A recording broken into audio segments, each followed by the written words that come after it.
சென்னை கோயம்பேடு முதல் ஷெனாய் நகர் வரையிலான சுரங்க வழித்தடத்தில் நடத்தப்பட்டு வந்த மெட்ரோ ரயில் என்ஜின் சோதனை ஓட்டம் தற்போது நேரு நகர் வரை நீட்டிக்கப்பட்டுள்ளது. இது குறித்த கூடுதல் தகவல்களை நமது செய்தியாளர் தேவாவிடம் கேட்கலாம். தேவா, மெட்ரோ ரயில் என்ஜின் சோதனை ஓட்டம் நீட்டிக்கப்பட்டுள்ளது குறித்து சொல்லுங்க. மகேஷ், அதாவது சென்னையில் சென்னை விம்கோ நகர் முதல் விமான நிலையம் வரையிலும் பறையலை முதல் சென்ட்ரல் வரையிலுமாக மொத்தம் 54 கிலோமீட்டர் தூரத்திற்கு மெட்ரோ ரயில் பணிகள் நடைபெற்று வருகிறது. இந்த நிலையில் அதாவது சென்னை திருவொற்றியூர் விம்கோ நகர் முதல் வண்ணாரப்பேட்டை வரையிலான பணிகள் தவிர்த்து மீதமுள்ள 45 கிலோமீட்டர் தூரத்திற்கு 90 விழுக்காடு பணிகள் நிறைவடைந்துள்ளது. இந்த நிலையில் கடந்த ஆண்டு ஜூன் மாதம் கோயம்பேடு முதல் ஆலந்தூர் வரையிலான 10 கிலோமீட்டர் தூரத்திற்கு மெட்ரோ ரயில் சேவை துவக்கப்பட்டு கடந்த ஓராண்டுக்கும் மேலாக இயக்கப்பட்டு வருகிறது. இந்த நிலையில் கடந்த ஜூலை மாதம் திருமங்கலம் முதல் ஷெனாய் நகர் வரையிலான சுரங்க வழித்தடத்தில் முதல் முறையாக அதிகாரப்பூர்வமான முறையில் சோதனை ஓட்டம் நடைபெற்றது. இது தமிழகத்திலேயே முதல் முறையாக சுரங்க வழித்தடத்திலேயே ஒரு மெட்ரோ ரயில் சோதனை ஓட்டம் நடைபெற்றது. இதுவே முதன் முறையாகும். அதுவும் ஒரு நீண்ட தூரத்திற்கு ஒரு சுரங்க வழித்தடத்திலே ரயில் இயக்கப்பட்டதும் முதன் முறையாகும்.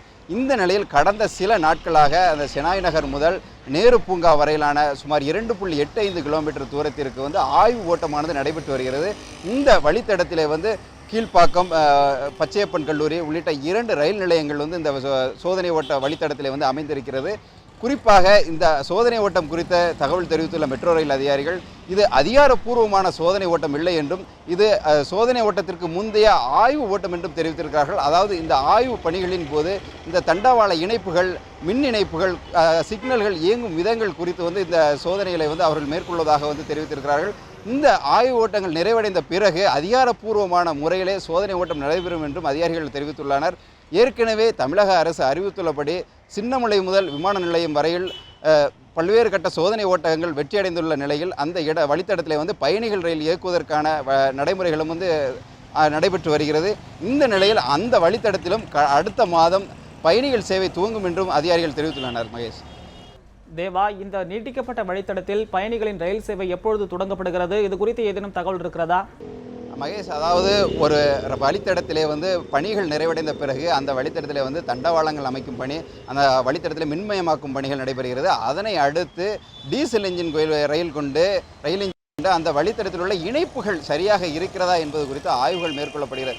அதனை அடுத்து மெட்ரோ ரயில் சோதனை மேற்கொள்ளப்படுகிறது. அந்த சோதனை ஓட்டங்களிலே பல்வேறு கட்டங்கள் திருப்தி அடைந்த பிறகு பாதுகாப்பு ஆணையர் அனுமதி பெற்ற பிறகு அந்த வழித்தடங்களிலே மெட்ரோ ரயில் சேவை, பயணிகளுக்கான சேவை வழங்கப்படுகிறது. இந்த நிலையில் இந்த வழித்தடத்திலே கடந்த 4 ஆண்டுகளுக்கு மேலாக பணிகள் நடைபெற்று வந்த நிலையில் தற்பொழுது தண்டவாளங்கள் அமைக்கும் பணிகள் நிறைவு பெற்றிருக்கிறது, மின்மயமாக்கும் பணிகள் நிறைவு பெற்றிருக்கிறது. இந்த நிலையில் ஆய்வு ரீதியிலான சோதனை ஓட்டமே தற்பொழுது நடைபெறுகிறது. இதற்கு அடுத்த கட்டமாக அதிகாரப்பூர்வமான முறையிலே ஒரு 3 மாதங்களுக்கு சோதனை ஓட்டங்கள் நடைபெறும்.